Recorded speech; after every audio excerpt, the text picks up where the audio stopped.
Following Robinhood's lead, many U.S. retail brokerage firms have not only cut brokerage fees to zero, but they are earning a growing share of their revenue from payment for order flow (PFOF) strategies. In fact, PFOF has become very big business.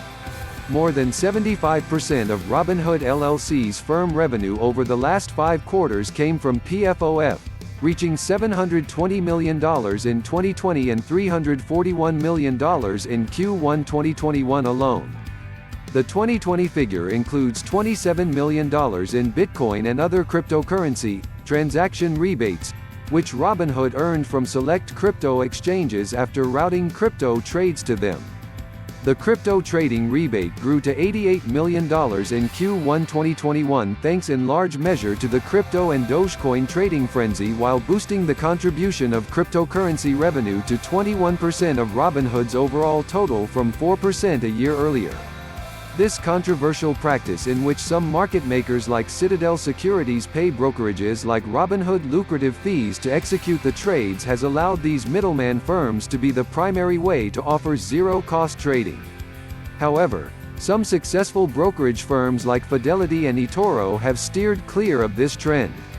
Additionally, a rising tide of digital assets and blockchain-based alternatives are providing a new set of challenges to PFOF models. Background on payment for order flow PFOF is legal in the United States if it gives the trader a price that is not worse than the prevailing national best bid and offer (NBBO) at the time of the trade. 1. But to fine-tune brokers' focus on the use of PFOF, the Financial Industry Regulatory Authority (FINRA) sent brokers a letter on June 23 in which it emphasized that their duty to clients requires them to direct to sources providing the most beneficial terms for their customers. The message, "Simply good is no longer good enough." Here is an example of how it works. Say you want to buy 10 shares of Tesla on a commission-free broker such as Robinhood at $649.26 per share. You place the order and see the details pop up on your device, thinking that the transaction was just settled on an exchange. Your trade was confirmed at $649.26. Great. But behind the scenes, the broker could have routed the trade to a market maker such as Citadel, Global Execution Brokers, or Virtu in exchange for a rebate equivalent to a few pennies share.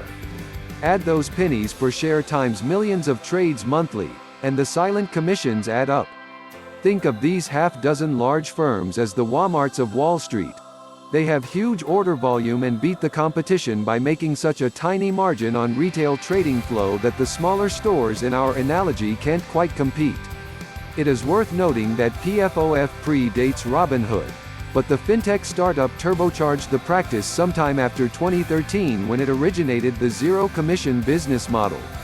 Back then, the prevailing brokerage industry charged clients $7 to $10 per trade.